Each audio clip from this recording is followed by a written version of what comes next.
दैहिक दैविक भौतिक तापों से, अनेक योनियों से, अनेक जन्मों से जो हम भटक रहे हैं, पुनरपि जन्म पुनरपि मरण, बार बार जन्म लेना बार बार मरण, ऐसे जो श्रम से हम थके हुए हैं, विश्रांत हैं, परितप्त हैं, जहां जाने के बाद, जिसको प्राप्त करने के बाद, जिसको सुनने के बाद हमारा श्रम दूर हो जाए, उसी का नाम क्या है? आसना। ऐसे जदू जी महाराज राजकाज की व्यवस्था को करते हुए संत महात्माओं को आश्रम कुछ दिन रहने के मन में संकल्प लिया। इसी संकल्प से ओतप्रोत होकर के जदू जी अपने कुछ लोगों के साथ निकल पड़े अपने राज्य से। जाते जाते बहुत आगे बढ़े। अचानक उनकी रथ एक जंगल में गई, जहां पर एक संत अवधूत वेश में थे। अवधूत वेश में संत थे। वस्त्र के नाम पर एक लंगोटी था और बहुत कुछ नहीं था। शरीर सुडौल तो था, सुंदर तो था, तेजस्वी तो था, लेकिन बाहरी कोई सौंदर्यीकरण नहीं किया गया था। बाहरी सौंदर्यीकरण क्या होता है? 2-4 घंटा रहता है, समाप्त हो जाता है। लेकिन भीतर से बाहर के शरीर को सुंदर बनाने के लिए बादाम इत्यादि को मालिश करके सब करके किया जा सकता है। अब भीतर की सुंदरता को मजबूत करने के लिए, पुष्ट करने के लिए हमें जो तपस्या, साधना, सन्मार्ग, सदाचार, परमार्थ, परोपकार द्वारा भीतर को सुंदर किया जा सकता है। भीतर के शरीर को सुंदर करने के लिए साधना, अब बाहर के शरीर को सुंदर करने के लिए साधन को स्वीकार करते हैं। वो अनेक प्रकार के खान पान का साधन हो या औपचारिक कपड़ा वस्त्र का साधन हो। तो वो संत जो थे बाहर से तो इतने सुंदर नहीं थे, लेकिन उनका शरीर सुडौल था और भीतर के तेजों से वो तप्त थे, सुंदर लग रहे थे। ऐसे संत बैठे थे एक लंगोटी पहन करके, जिनका नाम था दत्तात्रेय जी। जदू जी ने जाकर के उनको प्रणाम किया। शास्त्र का नियम है, अभिवादन करने से, प्रणाम करने से 4 चीजों का विकास होता है।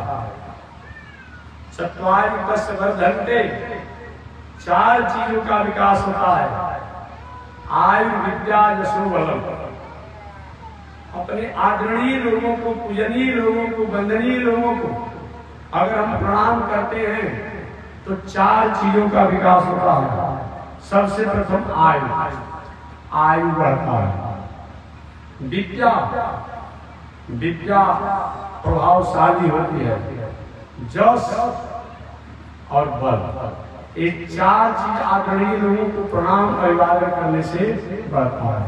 लेकिन प्रणाम जैसा होना चाहिए। शास्त्र में 8 प्रकार के प्रणाम बताया गया है शास्त्र में, जिनमें 5 प्रकार के प्रणाम मुख्य हैं।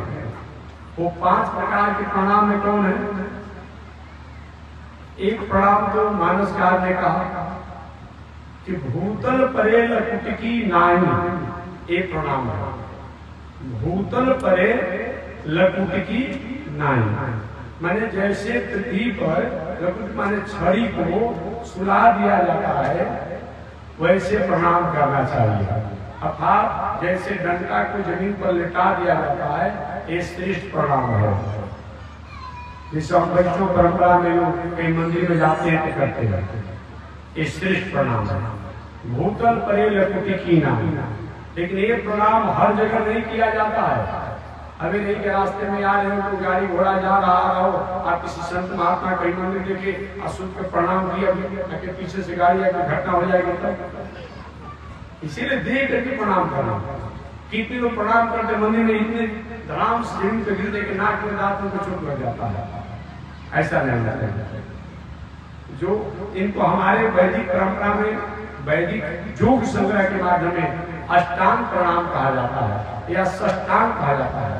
षष्ठांग का मतलब क्या होता है? षष्ठांग, सौ माने सही, 8 अंगों से सहित जो प्रणाम हो उसको षष्ठांग प्रणाम करते हैं या अष्टांग प्रणाम करते हैं। 8 अंगों से, वो 8 अंगों से प्रणाम कौन कौन है?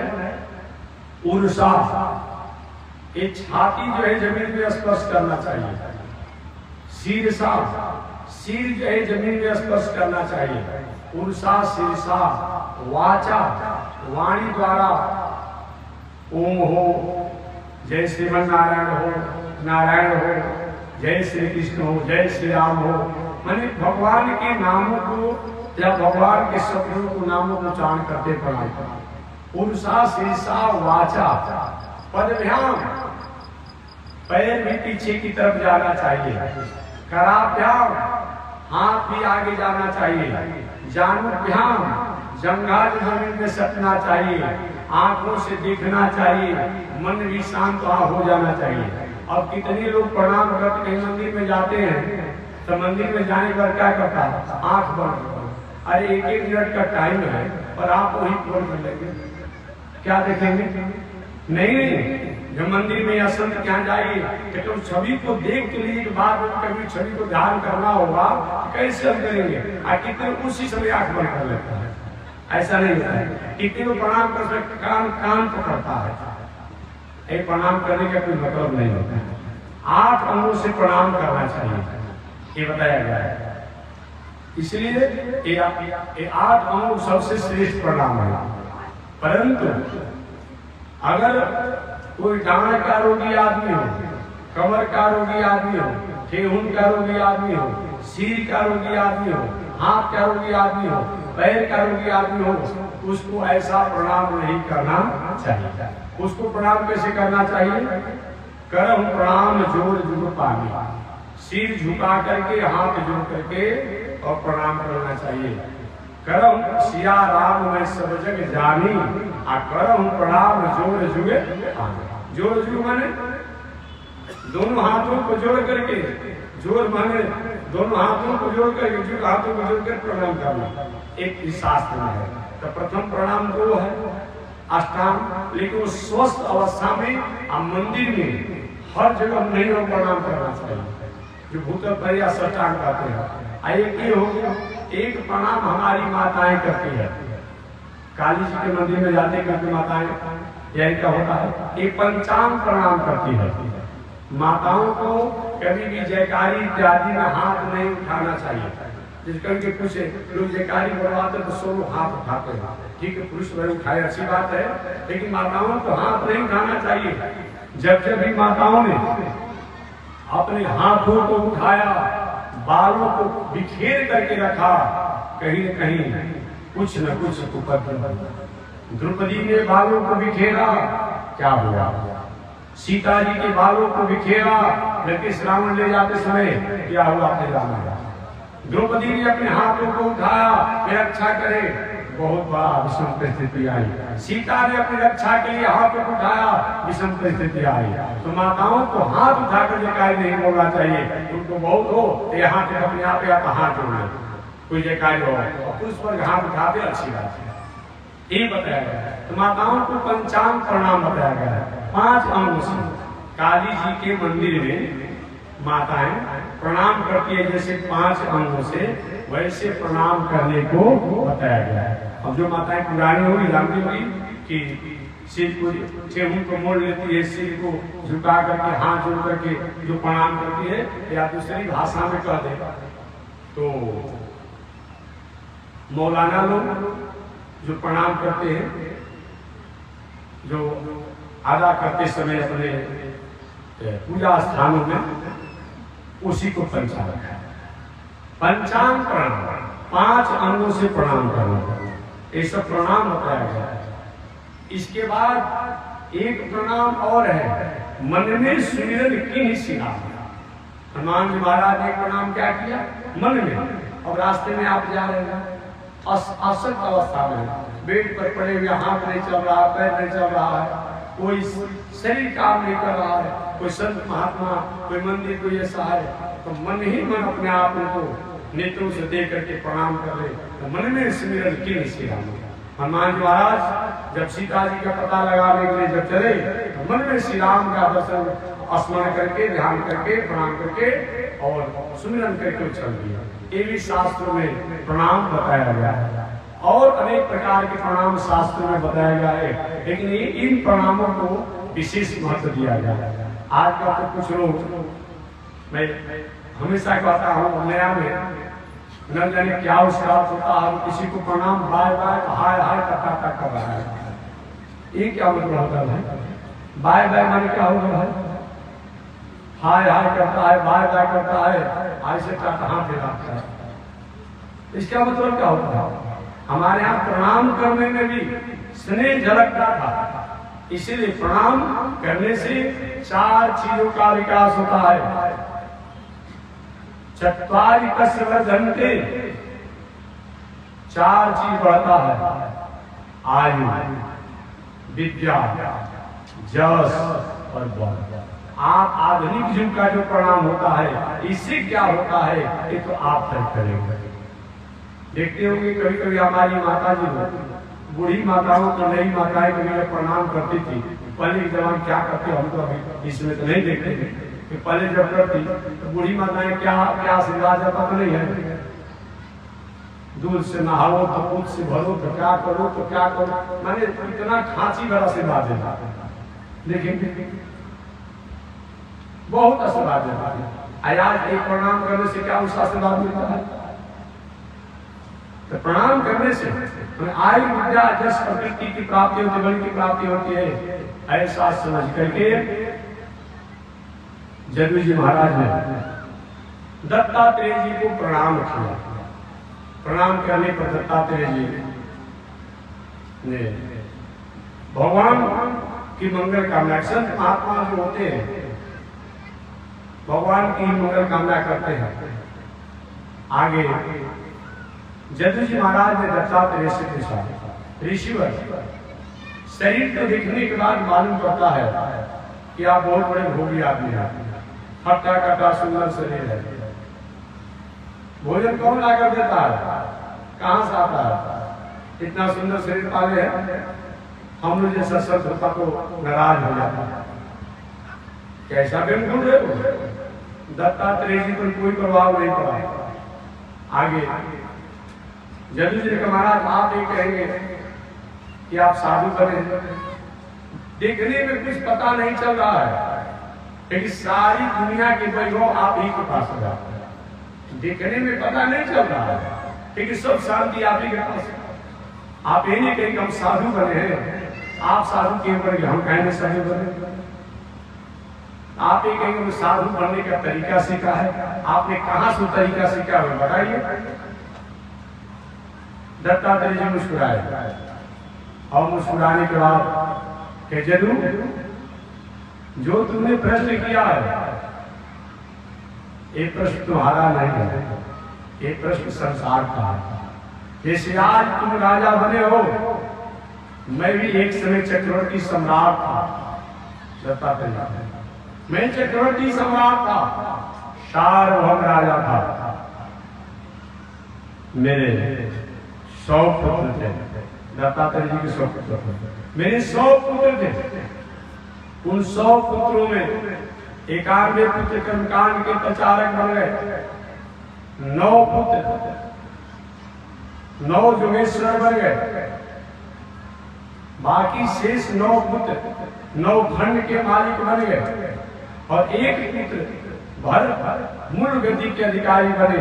सबको अलग अलग राजपाट अधिकार दे करके और समय से मैं संत बन गया।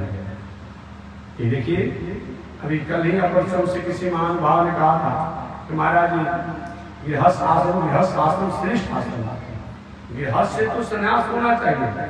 पहले के जमाने में लोग घर की रहती परिवार पत्नी बाल बच्चों के साथ रह करके और धीरे धीरे उससे वैराग को करते हुए तब सब परिवार को यथायोग्य स्थानों पर स्थापित करके संत महात्मा बन जाता। आज क्या हो रहा है, जब तक सब साधु नहीं बने थे तब तो ज्ञान वैराग था। आज ये भी साधु बन तो सबसे पहले अपने घर को सजाने लगते हैं, अपने परिवार हितता को सजाने लगते हैं, संभालने लगते हैं। ये उल्टा हो गया है, ये कैसा होना नहीं चाहिए। पहले घर परिवार में हमारा संबंध था, हम थे, ठीक है। इन लोगों ने घर परिवार को छोड़ दिया तो हमको समाज, राष्ट्र, संस्कृति की श्रृंगार और उसी में हमें अपने को हमारे पास जो भी धन हो, संपत्ति हो, सब करना चाहिए।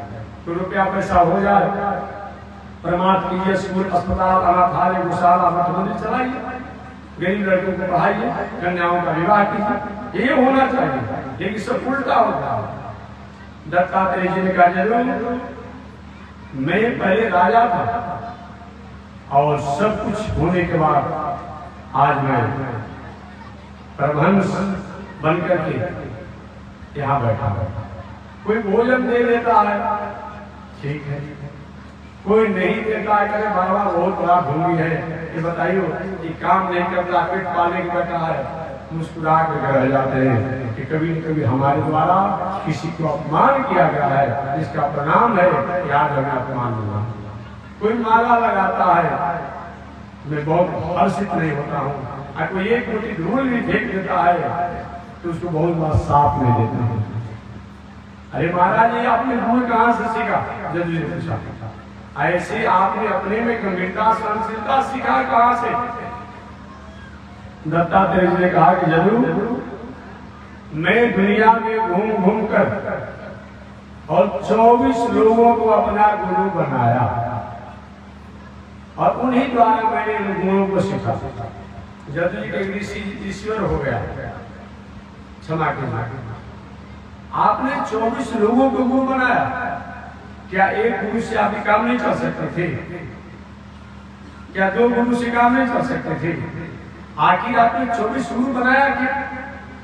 हमारा जो 24 गुरुओं को बनाया उनसे क्या है? आपने सीख लिया, शिक्षा लिया, वो कौन कौन आपके गुरु हैं, उनसे उनका क्या नाम है और क्या उनसे उपदेश प्राप्त किया, ये हमें बताया।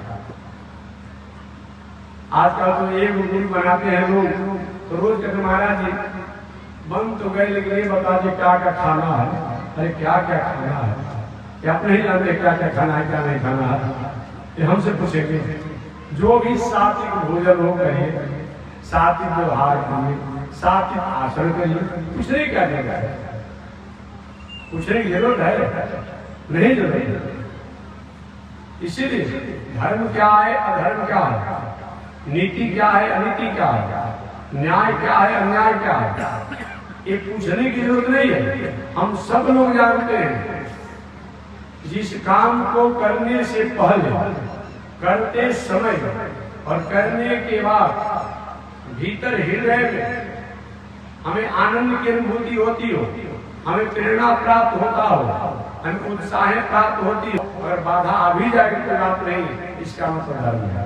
जिसको करने से पहले, करते समय और करने के बाद भीतर से हमारा मीटर पीछे जा रहा हो कि नहीं करना ठीक नहीं है, वो अधर्म है, अनीति है, अन्याय है। अधर्म है, अनीति है, न्याय है। जैसे यहीं पर आप सब बैठे, किसी के पॉकेट से 100 रुपया गिर गया, अब आपका भीतर का थर्मामीटर कहता है अरे भाई 100 रुपये गिरा है, कम से कम सूचना दीजिए, घोषणा कर दीजिए जिसका भाई 100 रुपया अपना ले ले। भीतर से पैसा गिरा है तो उससे पहले और बाद में घोषणा कर दीजिए, कितना आनंदित होता है।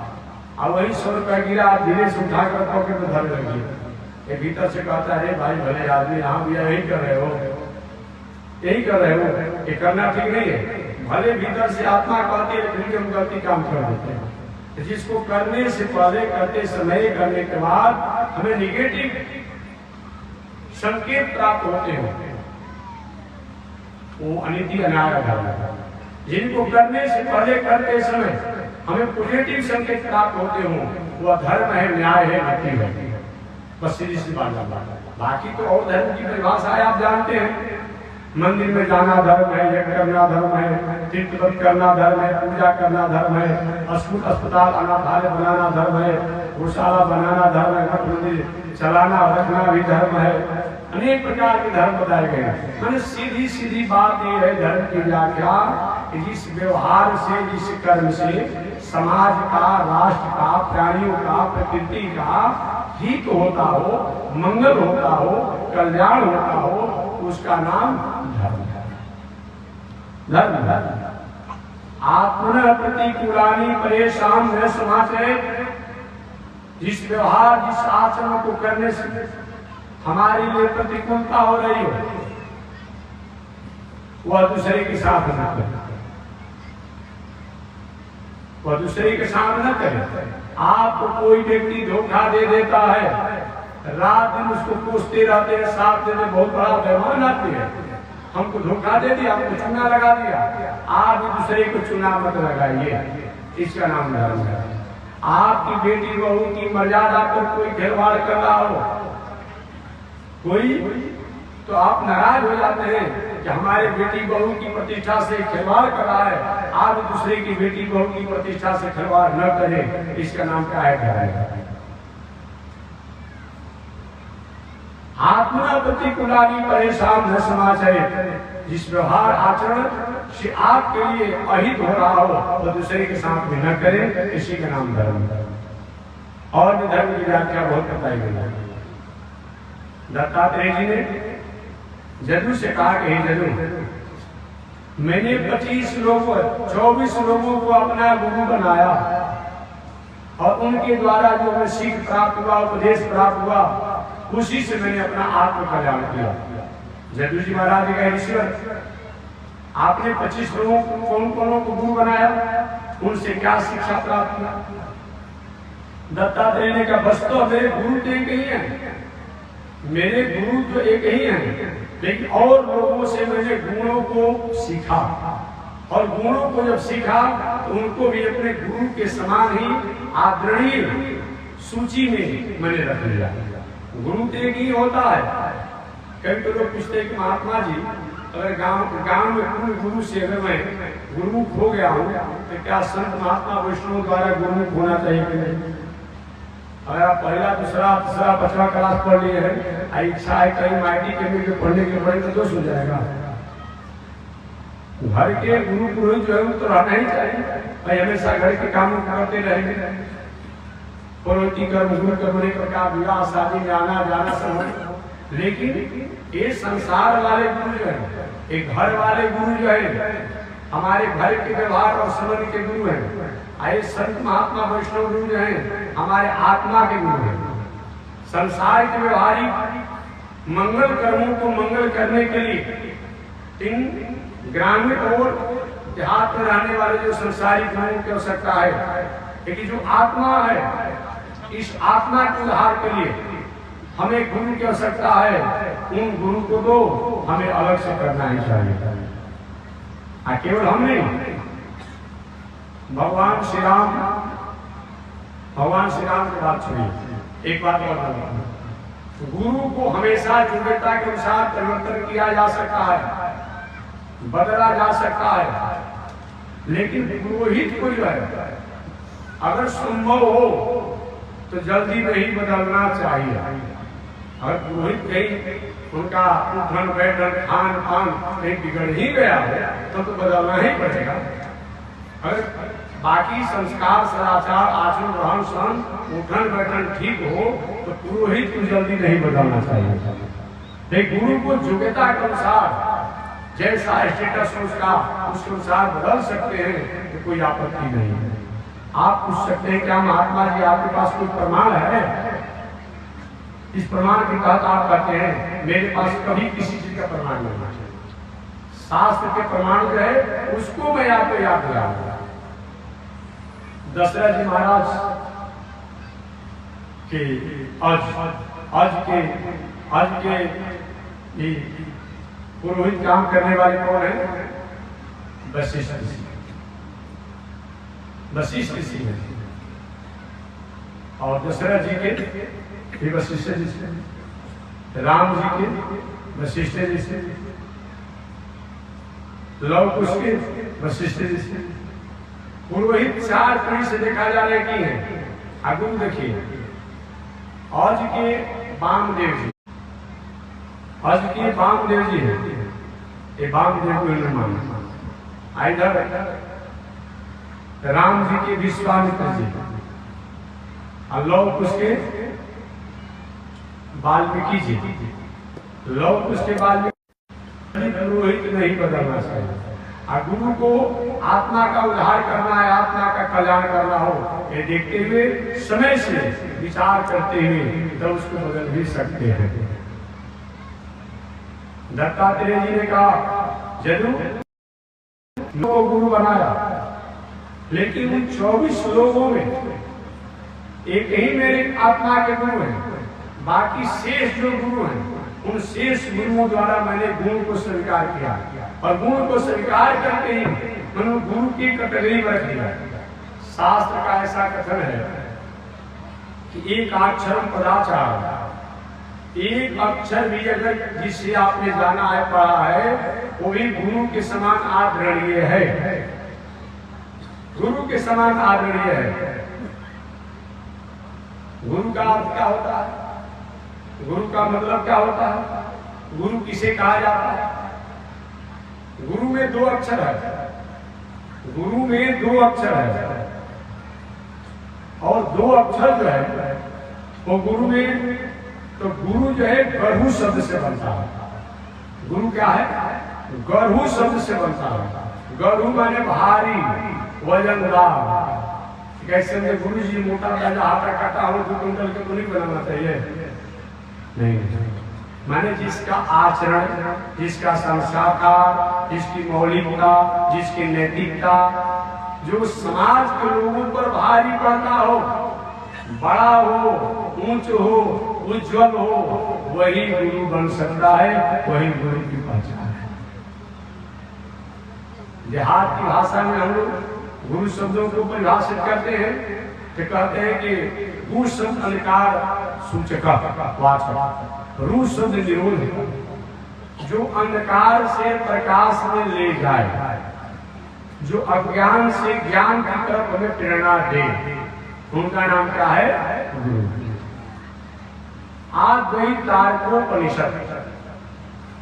आद्वैतार्कोपनिषद के अनुसार या अन्य शास्त्रों में भी इस श्लोकों में थोड़ा सा शब्द का अंतर पड़ जाता है।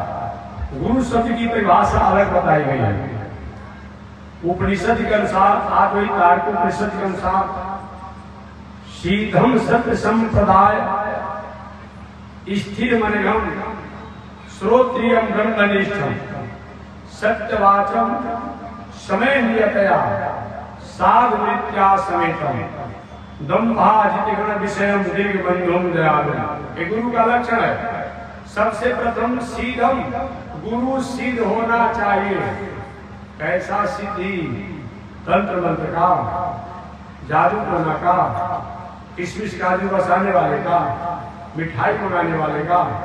एक बार मैं था झारखंड प्रदेश में, पलामू जपला में था, तो एक महानुभाव ने कहा महाराज जी यहाँ ये महात्मा जी बहुत बड़े सिद्ध है, की सिद्धि, तो जो चीज चाहते हो मंगा देते हैं कहे। इस विद्या है अच्छी, मिठाई चाहेंगे मिठाई मंगा देंगे, दूध चाहेंगे दूध मंगा देंगे। कुछ लोगों ने उसका परीक्षा दे दिया, दोनों नेत्रों के नहीं, मैंने दिव्यांग हमें जन्मांध नहीं कहता। कुछ लोग नाराज हो जाते हैं, भाई परमात्मा ने प्रकृति ने जिसको जैसा व्यवसायी आज में है करे, कुछ हो सकता है तब अब दिव्यांग कहेंगे, दिव्यांग कहते हैं। दोनों नेत्रों से दिव्यांग क्या, नेत्र के दिव्यांग क्या, नेत्रों से दिव्यांग क्या। लेकिन मैंने अब बैठे थे, नेत्र देखने कैसे किए और सही में मंगा दिया। लोग हैरान करते, स्वामी जी आपको कोई चीज क्या चाहिए? तो हमने कहा कि हमको तो कुछ चीज चाहिए नहीं, आप जो कहेंगे सो मंगा देंगे। तो हमने कहा ठीक है, जो कह रहा है सब लोग महाराज जी कुछ मंगा देते हैं, तो हमें कोई मंगवा लेते हैं। तो हमने कहा कि देखिए हमारे पूज्य श्री त्रिवेणी स्वामी महाराज के बक्सर में समाधि स्थल है, वहाँ पर एक किताब है, हमको पढ़ने की इच्छा है, उसका नाम है यतीम धर्मार्पण, तो वहाँ रखा है, उसे मंगा दीजिए। और दूसरा हमने कहा कि बाला तिरुपति जी का हमको लड्डू मंगा दीजिए। हमने कहा कि ठीक है मंगा लेते हैं। और तीसरा हमने कहा रंगनाथ मंदिर से हमको कुर्सी पत्र मंगा दीजिए। ठीक है, हमको समय दीजिए। 2 दिन का समय दिया गया, 3 दिन का समय दिया गया, तो 3 दिन की जब समय दिया गया तो कहता है कि हमारा इष्ट तो वहां जा ही नहीं रहा। अरे भाई इष्ट तुम्हारा जा ही नहीं रहा वापस, है कि नहीं? बक्सर समाधि से तो सांप पहाड़ा दे रहा, लीजिए ना।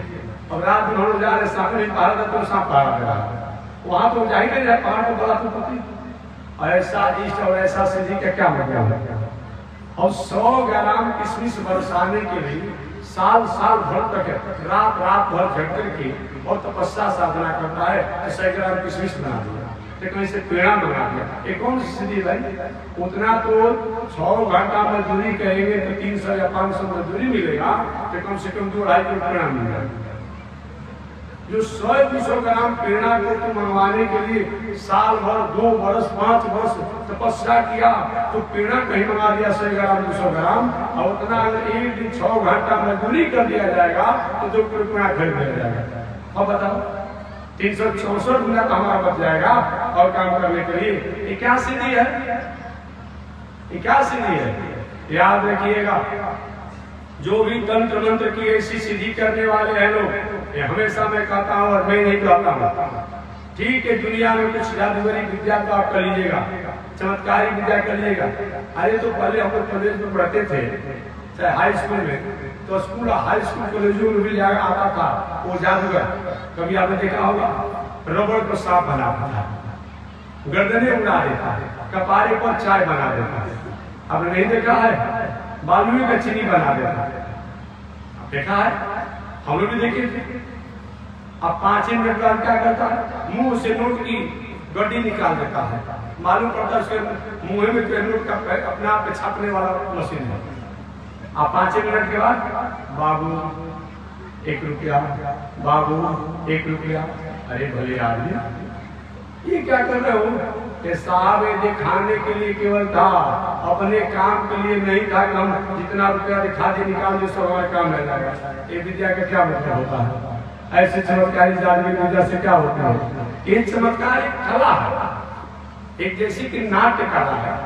जैसे कि या तो नर्तकी हो या नर्तक हो, अपनी कला का प्रदर्शन करके लोगों को आनंदित करते हैं। उसी प्रकार से जादूगरी विद्या जो है ये लोगों को आनंदित करने का विद्या है, और इसके द्वारा कोई साधना मुक्ति और आत्म कल्याण की बात करता है तो शायद आपको शास्त्रों को समझने में वो कृपणता करता है। इसके द्वारा आत्मोद्धार नहीं होगा, आत्म कल्याण नहीं होगा। याद रखिएगा, क्योंकि जहाँ ये जादूगरी विद्या है वहां लिखा हुआ है, जैसे कि पहले भी कहीं मैंने बताया था कि सिगरेट पीने वाले लोग जानते होंगे कि सिगरेट जो पीने वाले लोग जानते हैं, उस कागज पर पतला अक्षर में अंग्रेजी में लिखा रहता है कि स्वास्थ्य के लिए हानिकारक है, अंग्रेजी में लिखा रहता है। और आप कभी कंपनी वाले को कंप्लेन नहीं करेंगे कि भाई हमारा सिगरेट पीने से हमको सांस का धमाका भी हो गए, क्योंकि पहले वहां लिख दिया गया है। उसी प्रकार ये चमत्कारी विद्या जो है, ये जादूगरी विद्या जो है, वहां लिखा हुआ है खबरदार ऐसे जादूगरी विद्या करने वाले को अधोगति होती है, अतः एक कभी भी जादूगरी विद्या नहीं करना चाहिए। लिखा हुआ। भरत जी महाराज जब अपने ननिहाल से लौट कर आए, भरत जी जब अपने ननिहाल से लौट करके आए तो कुछ लोगों के मन में शंका बना हुआ था कि भरत जी भी अपनी माता कैकेयी को मंत्रणा दिए होंगे अयोध्या के राजा बनने के लिए। ऐसा भले कैकेयी कैसे वरदान मांग सकती है? तो भरत जी कहने किसी द्वारा बातों को सुने तो भरत जी महाराज ने अयोध्या वासियों के सामने कहा कि हे अयोध्या वासियों, अगर भैया राम को वनवास भेजने में मेरा भी हाथ हो, मेरी भी मंत्रणा हो, तो मेरा गति वही होना चाहिए जो जादू टोना ओझा गुनी डायन भूतिन को होती है। अब इसे समझ लीजिए कैसा अधोगति होता है, पढ़ लीजिएगा। इसलिए बहुत बड़ा निकृष्ट काम है, बहुत बड़ा निकृष्ट काम है। इन सीधी की कभी मैं बात नहीं करता, ये तो अगत्या से प्राप्त हो जाती है, अगत्या प्राप्त हो जाती है। अष्ट सीधी नवनिधि के दाता असबर दीन जानकी, हनुमान जी महाराज को ये सब सहजता से प्राप्त है, इसके लिए कोई प्रयास नहीं किया। सीधी क्या है? परमात्मा को साध लेना, सत्य को साध लेना, ईश्वर को साध लेना, संस्कृति को अर्थात ईश्वर के प्रति तन्मयता हो जाना, ये सीधी भगवान हमारे हैं, हम भगवान का। अहम तवास्मि, जीव जब ये अपने को संकल्प ले ले कि तवास्मि, मैं आपका हूं, मैं आपका हूं, सही माने में गुरु है, सिद्ध है। सीधम सत्य संप्रदाय, जिसका संप्रदाय भी सत्य हो। संप्रदाय किसे कहते हैं? सम माने परमात्मा, सम माने परमात्मा, जहां जाने के बाद जिनकी समानता पैदा करता है, न कि भेद पैदा करता है। इन सम परमात्मा को जान करके हम ये जानते हैं कि हम भी ईश्वर के हैं, आप ईश्वर के हैं, हम भी भगवान के हैं, आप भी भगवान के हैं। ऐसे जिसके द्वारा जाना जाए, प्राणियों की जिसके द्वारा स्वरूप को जानने का अधिकार प्राप्त हो, उसी का नाम संप्रदाय है। सीधम सत्य संप्रदाय, स्थिर मनगम, मन भी स्थिर होना चाहिए गुरु का। स्थिर मनगम, चंचल नहीं होना चाहिए लाभ रूप में। श्रोत्रियम, वेद को पढ़ने वाला, वेद को जानने वाला, वेद का आदर करने वाला होना चाहिए। और श्रोत्रिय के प्रति उनकी निष्ठा भी होनी चाहिए। श्रोत्रियम ब्रह्मनिष्ठम, और ब्रह्म में भी निष्ठा करने वाला। ब्रह्म माने परमात्मा, ब्रह्म माने विप्र ब्राह्मण, ब्रह्म माने सदाचार में निष्ठा करने वाला होना चाहिए। सत्यवाचम, सत्यमय जीवन होना चाहिए। सत्यवाचम, समय नियतया, समय दूसरे अपनी कार्यों में कुछ नियत होना चाहिए। और साधु विद्या समेतम, और सादगी साधु वृत्ति से जीवन जीने वाला हो। इन्हें कि दिन भर में 3 हाली कपड़े बदल रहे हैं, यह शास्त्र में तो अच्छा लगता है। ये भी मैं नहीं कह रहा हूँ कि हम हटते रहे, ये भी मैं नहीं कह रहा हूँ। मैंने आप किसी प्रकार के कोई अपने शरीर का ऐसा श्रृंगार न करे, पहनावा न करे जो आप कहीं कोई अपने प्रदर्शन के लिए हो, या कहीं पूजा पाठ के अच्छा एक वस्त्र होना चाहिए, लेकिन ये नहीं कि हम सुंदरता के लिए, दिखाने के लिए नहीं। गृहस्थ आश्रम की अपनी कलर परिचय है, लेकिन संत की एक शरीर को ढकने के लिए वस्त्र होना, शरीर की रक्षा के लिए भोजन होना चाहिए। तो सीधम सत्य संप्रदाय, स्थिर मनगम, श्रोत्रियम ब्रह्मनिष्ठम, सत्यवाचम, समय नियतया, साधु विद्या समेतम, साधु वृत्ति से रहने वाला हो, सात्विक वृत्ति से रहने वाला हो, साधु विद्या समेतम, दम्भाज केवल विषय, दम्भी नहीं होना चाहिए। अपना से कहीं पानी लाना चिल्लाते धूप में तो 100 ग्राम पानी में पूरा शुद्ध हो जाएगा। अगर दूसरे को लाना हो तो दिखाते हैं जजमान के यहाँ अच्छे ला कर 3 लोटा पानी से घोट जाएंगे, बहुत बड़ा मिश्र बनेगा। अपने से तक पता चलेगा आपको। मतलब दम नहीं होना चाहिए। श्रोत्रियम ब्रह्मनिष्ठम, दम्भा विषय, और इंद्रियों को जीतने वाला होना चाहिए।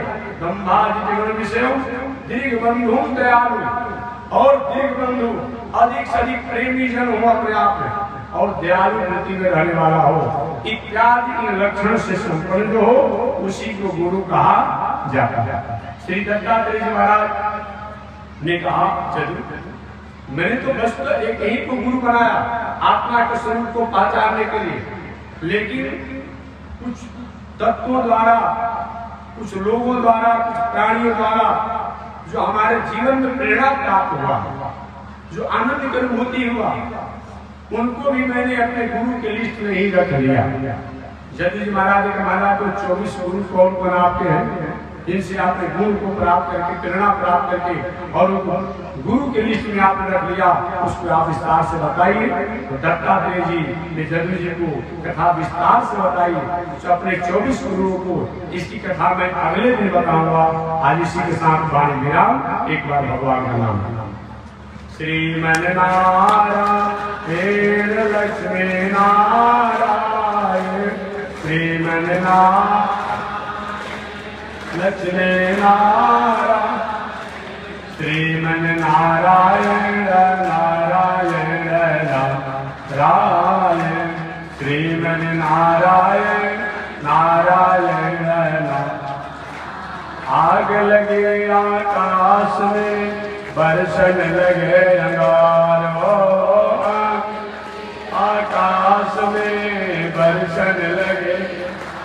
संत नहीं होते जग में जन्मता संसार हो, संत नहीं होते जग में जन्मता संसार। श्रीमन नारायण नारायण नारायण, श्रीमन नारायण नारायण नारायण,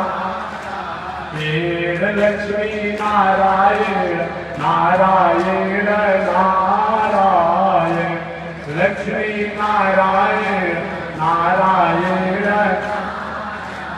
ये कनी देखी रघुनाथ जी हमारे ओरिया, कनी देखी रघुनाथ जी हमारे रिया, कनी ताकी रघुनाथ जी हमारे ओरिया, कनी ताकी रघुनाथ जी। बगसर में आके रहुआ तड़का के मरनी, बगसर में आके रहुआ तड़का के मर। गौतम नारी अहिल्या के तरनी, गौतम नारी अहिल्या के तरनी, देखी रघुनाथ जी हमारी ओरिया, तनी देखी रघुनाथ जी हमारी ओरिया, तनी ताकी रघुनाथ जी हमारी ओरिया, तनी ताकी रघुनाथ जी हमारी ओरिया। श्रीमन नारायण नारायण नारायण, श्रीमन नारायण नारायण नारायण, लक्ष्मी नारायण नारायण नारायण, लक्ष्मी नारायण नारायण नारायण। बोले श्री लक्ष्मी नारायण भगवान की, लक्ष्मी बैकुंठनाथ भगवान की, वेंकटेश भगवान की, भास्कर भगवान रामानुजाचार्य स्वामी महाराज की, प्रतिभाग वेंकटाचार्य स्वामी महाराज की, अनंताचार्य गावी स्वामी महाराज की, परमाचार्य रामकृष्णाचार्य स्वामी महाराज की, विश्ववन जगदाचार्य श्री किरंदी स्वामी महाराज की। हरि ओम। शांति शांति शांति। नारायण। वृंदावन की पावन भूमि से चलकर आए हुए जगत गुरु रामानुजाचार्य स्वामी चतुर्भुज महाराज द्वारा कथा श्रवण करेंगे। उनके बाद काशी की पावन भूमि से चलकर आए हुए जगत गुरु रामानुजाचार्य स्वामी मूर्ति नारायण द्वारा भी आप 9 बजे से 10 बजे कथा श्रवण करेंगे। जय श्री नारायण, जय श्री नारायण।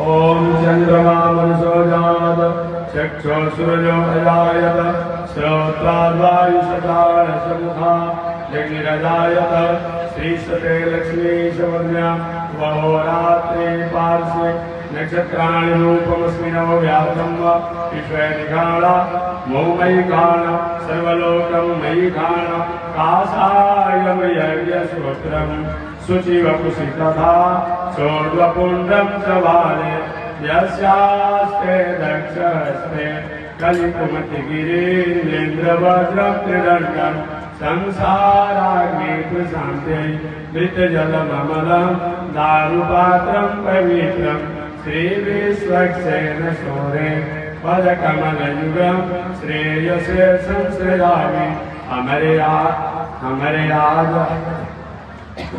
हमारे राज चलमति रसोईयाभो कृतघ्नो दुरमामि स्मर परवशो वंचन पर निशंसा पापेश कथमामितो दुःख जलदे लपारादुत्रीणस तव परिचरेयं शरणयो।